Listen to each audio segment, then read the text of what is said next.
So lalong lumala mga kababayan yung problema natin kasi apektado tayo dito sa girang ito ng Iran, Israel at saka ng Amerika. Umaabot na sa 109 pesos per liter ng diesel mga kababayan. Gas pa lang kami ni Mrs. kagabi. Gano'n na katindi. So, importante talaga ang ating pagtutulungan dito, mga kababayan.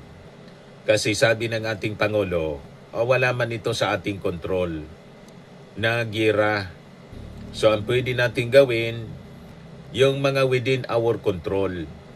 Iwasan natin yung pag-aksaya ng enerhiya, ng gasolina, ng krudo at makipagtulungan sa mga aksyon na ginagawa ng ating gobyerno.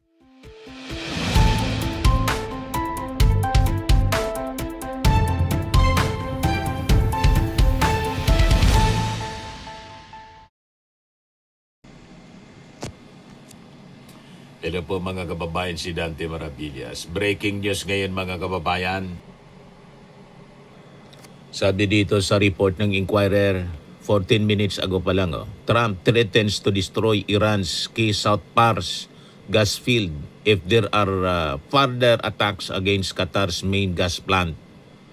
Trump says on Truth Social that Israel had struck the South Pars field, but says the US knew nothing of the attack, which spurred Iran to launch an attack on Qatar's Ras Laffan facility. Extensive damage as Iran strikes hit world's largest gas hub in Qatar. So, lalong lumala mga kababayan yung problema natin kasi apektado tayo dito sa girang ito ng Iran, Israel at saka ng Amerika. Umaabot na sa 109 pesos per liter ng diesel mga kababayan. Gas pa lang kami ni Mrs. kagabi. Gano'n na katindi. So, importante talaga ang ating pagtutulungan dito mga kababayan. Kasi sabi ng ating Pangulo, wala man ito sa ating kontrol na gira. So, ang pwede natin gawin, yung mga within our control.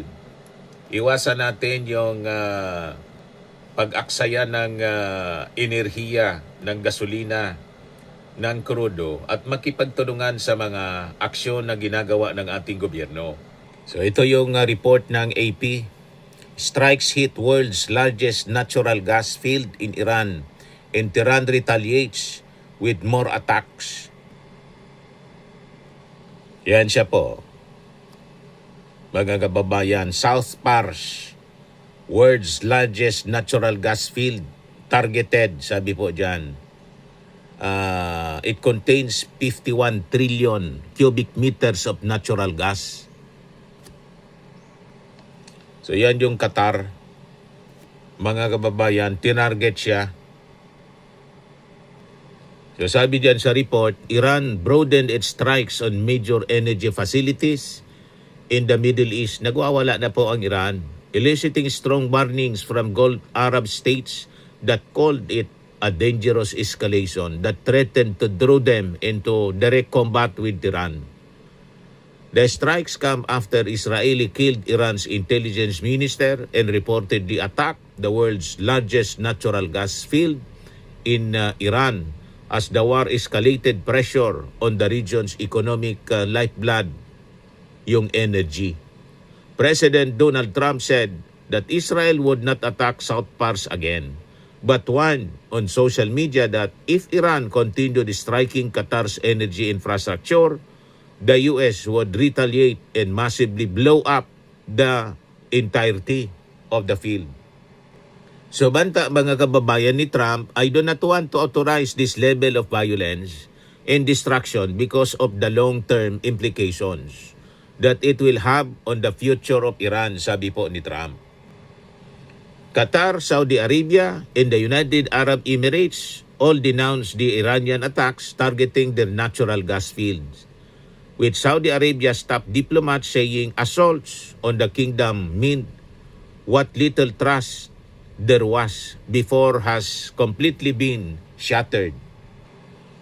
It remains unclear what steps the Gulf Arab states will take in response militarily, as they have sought not to enter combat alongside the United States and Israel in the war, now in its third week.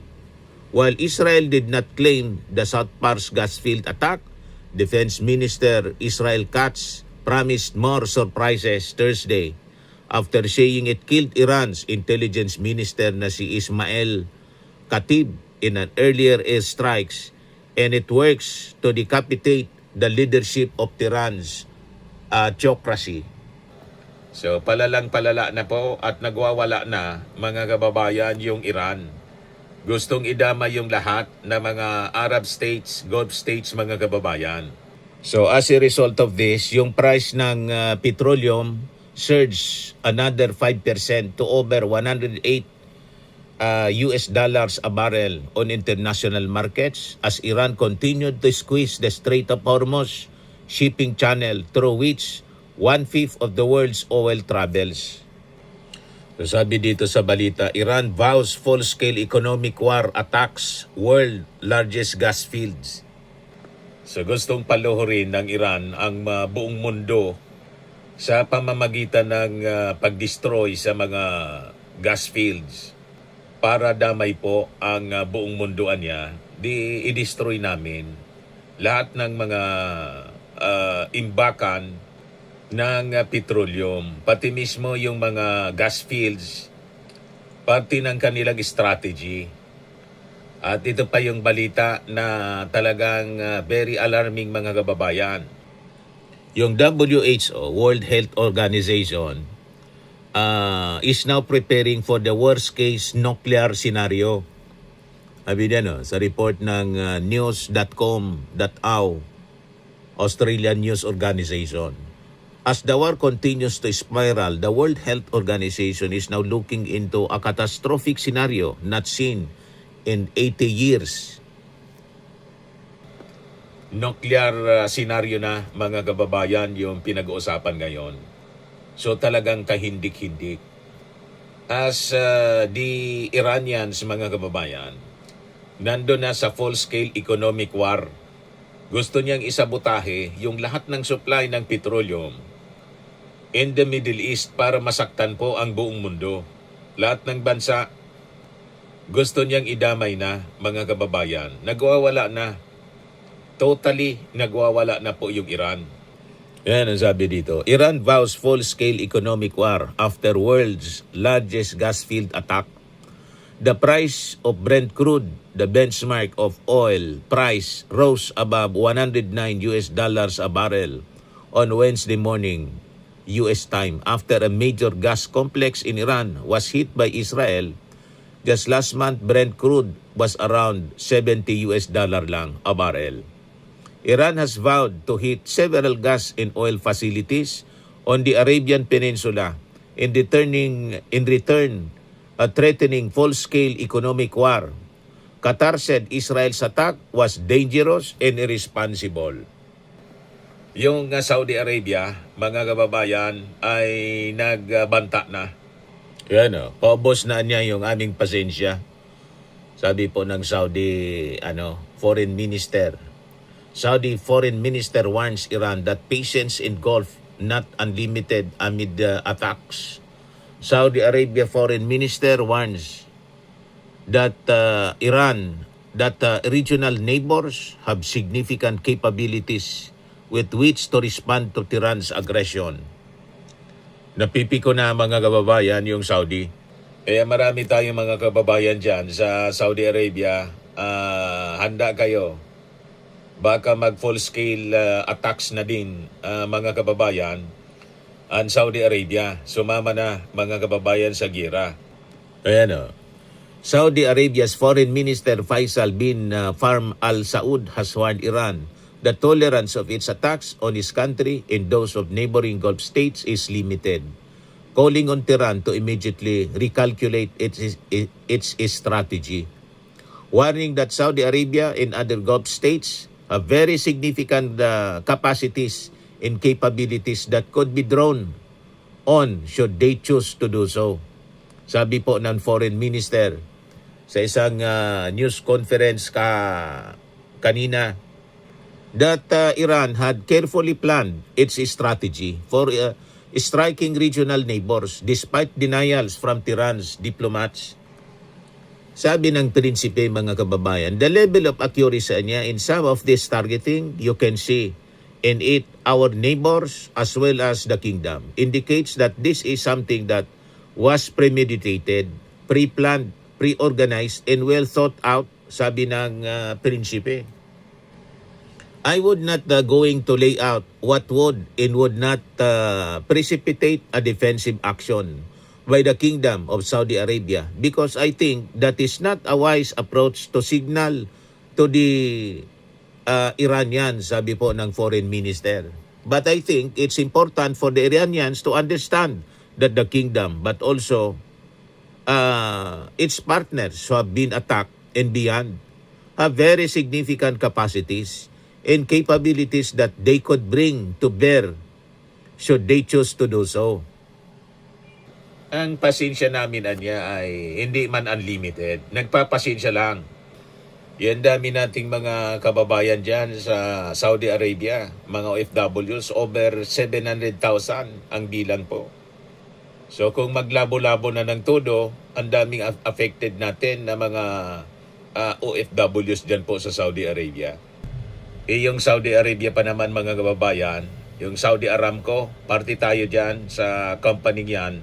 Major supplier yan ng ating petroleum requirements dito sa ating bansa. Kaya talagang nakakabahala itong pag-escalate ng problema dyan po sa Middle East.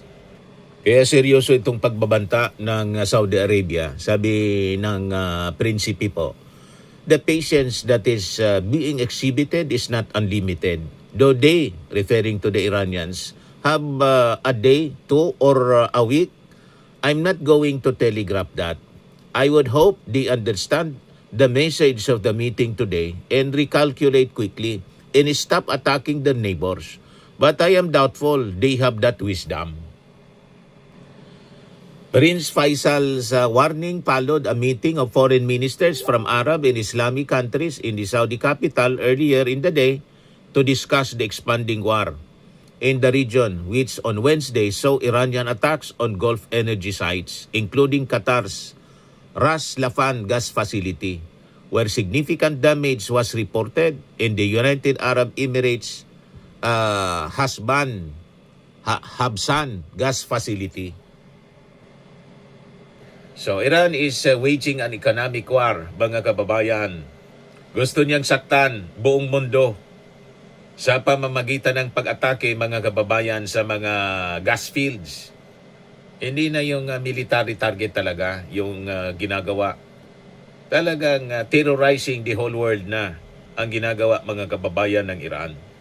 Kaya nag-warning si Trump.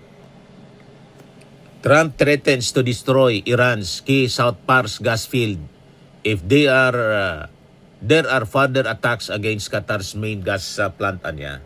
Dodorogin namin yung mismong gas plant ninyo. Ayaw namin sana niya, pero pag inulit pa na ninyo, populbusin namin ang mismong gas plant ninyo na importante sana niya sa inyong future recovery. So may reservation, mga kababayan, si Trump. Ayaw niya na ang Iran, mga kababayan, mag-suffer totally, mga kababayan. So tayo dito, we have to closely monitor sa mga developments, mga kababayan, doon kasi una, marami tayong mga OFWs doon. Pangalawa, dito naman sa atin, yung epekto sa atin ng gera dahil po sa supply ng petroleum na masyado nang nagmahal. Okay po? So advice natin, makinig sa mga advisories ng ating gobyerno. Wag nang pasaway, tumulong sa pagresolba ng mga problema na patong-patong na nga po, wag nang dumagdag. Okay po? Ako po si Dante Maravillas. Bye-bye. God bless.